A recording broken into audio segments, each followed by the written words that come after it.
Cypress Development Corp. is developing a world-class lithium resource in the heart of Clayton Valley, Nevada. The size of the resource makes the Clayton Valley project a premier asset with the potential to impact the future of lithium supply. Cypress Development Corp. Trades on the TSX Venture Exchange, symbol CYP, the OTCQB, symbol CYDVF, and on Frankfurt, symbol C1Z1. For more information, please visit our website, cypressdevelopmentcorp.com. You're listening to HowStreet.com radio, available online at TalkDigitalNetwork.com. Welcome to HowStreet.com radio, the online source for market opinions. Here is Jim Goddard. My guest is market historian Bob Hoye. He's the chief investment strategist for chartsandmarkets.com. Welcome back to the show, Bob. Yeah, hi, Jim. Here we are, Friday, in a very interesting week in the financial markets. Wow, like whoever thought you'd see negative oil prices to start with? Actually, absolutely impossible to even think of. Unheard of, unrealistic, bizarre, anything word you want to use to throw at it, but it is a result of a long period of arbitrary intrusion by central bankers with some notions that have never been proven. So perhaps a long period of contraction will force the public to realize that central bankers are hopeless and need to be constrained with a gold standard. So hopefully. But I'm looking for the brighter side. Bob, that's the way you always look at everything. Mm-hmm. As somewhere the sun must be shining. Yes. We'll kick off our show now with a couple of questions from our loyal listeners. The first question is from Goran, and he wants to know, how will the commodity currencies perform in the current financial environment? Well, Goran, it's the key question, and if you're in Canada, all you have to do is look at the quote for the Canadian dollar, a so-called commodity currency. The other one, I guess, is Australia. And with basic commodities heading down since 2019, they all sort of had nice highs in 2019, or actually even higher highs in 2018, and heading down, the so-called commodity currencies will go down. And then, of course, in Canada, you have a federal government that is absolutely mind-boggling in its determination to destroy the commodity side of our existence. Canada's been a great resource producer, and the federal government is making sure that you can't export those petroleum products. It's also constraining mining, and yet they're spending money like crazy, even before we got this corona flu virus scare, and now they're shoving. So I have no idea where the money's going to come from. Of course, they could turn the Bank of Canada into a printing press, in which case, but when I think of it, Jim, there's an irony here. If the federal government is preventing Canada from producing commodities, it's no longer a commodity currency, is it? Well, they don't like pipelines, and they don't seem to be all that encouraging when it comes to mining development in the country. No, so. Well, actually, I did one last year. I called it "The Left Doesn't Like Tubes." They hate straws, plastic straws, and they hate steel pipelines. Oh, that tube faction is just dreadful. Yes, as I walk down to the beach, I'm just awash in straws. I haven't seen any. Or maybe we should just take all the plastic straws and turn them into pipelines. There. Whatever. Yeah, you've solved all the problems there. Okay, we have another question from our another one of our loyal listeners here.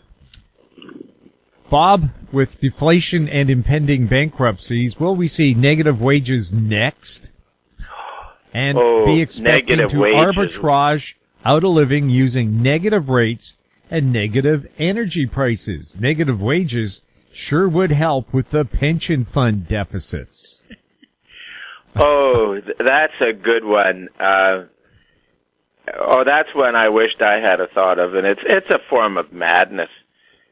I think there was an old Italian proverb relating to the church and the priest, and it was, what does the flock of sheep do when the shepherd goes mad? Well, this is what we're seeing here. These policymakers, central banking, now let's deal with the U.S. For more than 100 years. And they have a notion. And indeed, if you read about the start of the Federal Reserve, the movers and shakers in 1900 knew that a financial crisis would lead to a recession. So then they came up with this idea that the Federal Reserve would be the lender of last resort, and then with with timely assistance, there would be no credit crises, and therefore no recessions. Well, even today, you have to admit that it is a beautiful theory. It's a very appealing theory.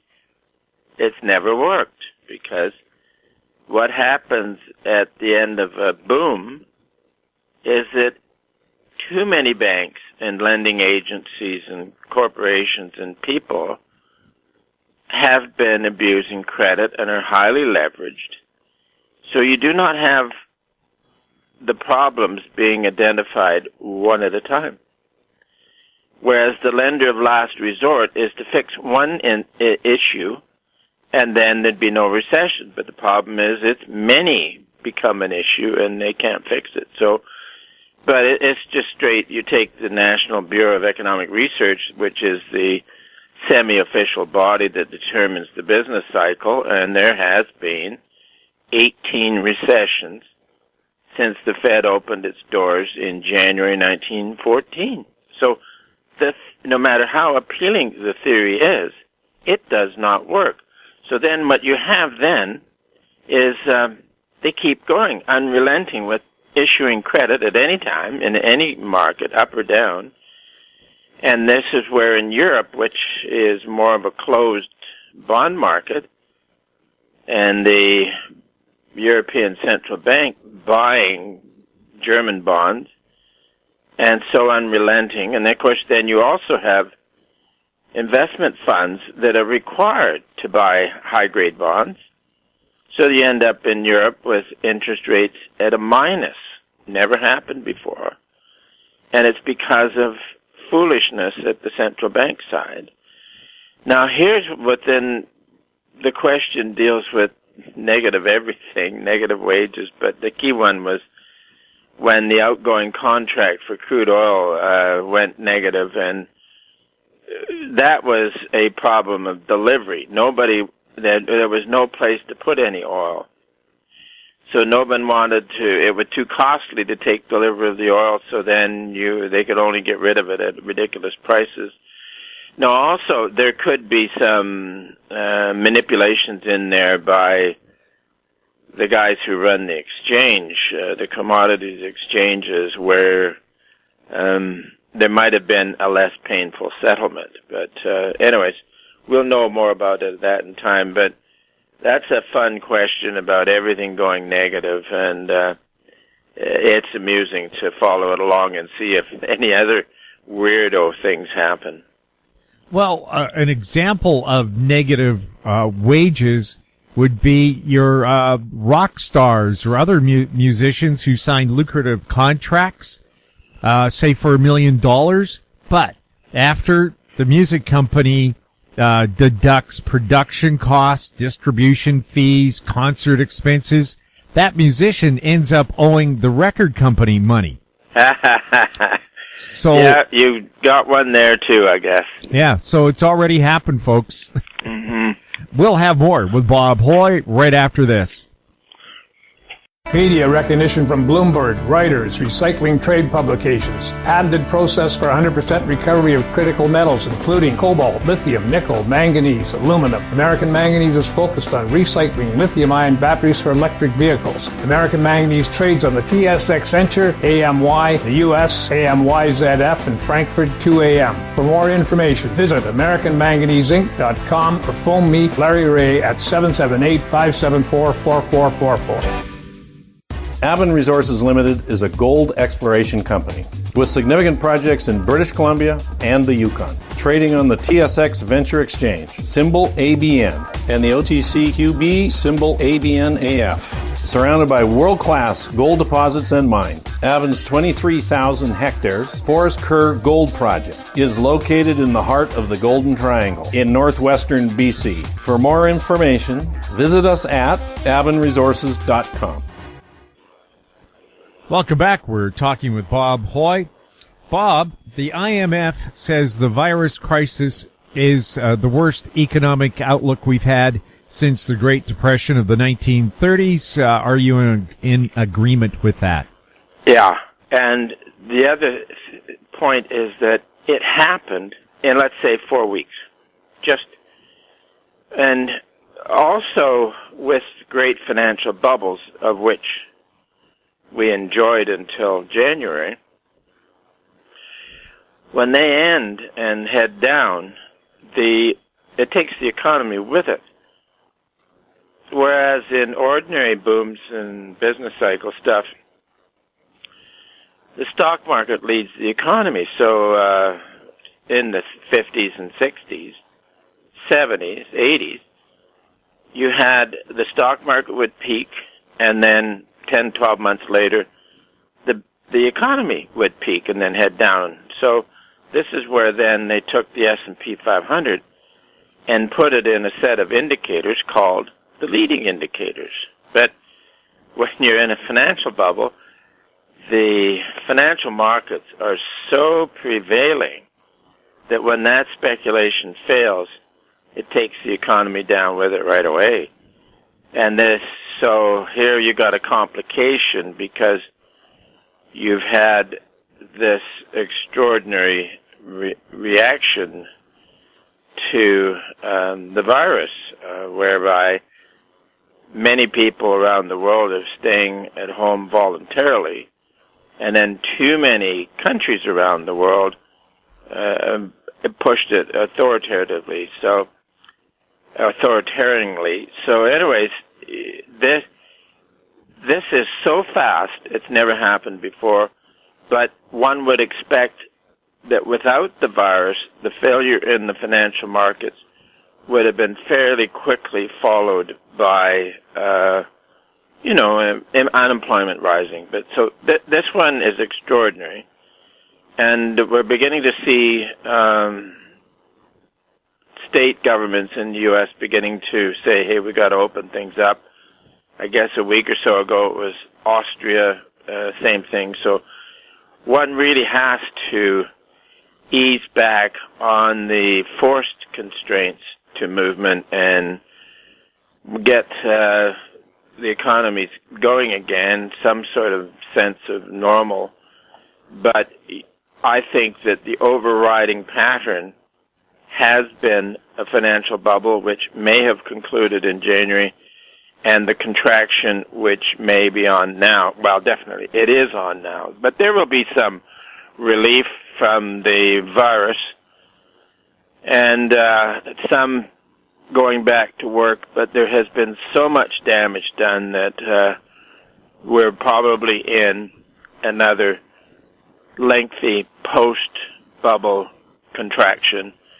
And previous ones have gone on for a long time, whereby any of the business recoveries on the shorter term, like 2 years or so, they could be weak, and then the recessions as they come along, they can be quite devastating. So, because 1937, 38, at the time they called that a depression within the depression, and so can this get as bad as the 1930s? It already is. It's just a matter of how much of a relief you get by some people going back to normal, but overriding it is we're probably in a post-bubble contraction. Not a nice thing, Jim. We'll have more with Bob Hoye right after the break. Engineer Gold Mines is focused on the exploration and development of the historic high-grade Engineer Gold Mine situated 32 kilometers southwest of Atlan, British Columbia. Engineer Gold Mines is fully permitted for surface and underground exploration with the drill program now underway. Engineer Gold Mines Limited trades on the TSX Venture Exchange, symbol EAU. For more information, please visit us at engineergoldmines.com.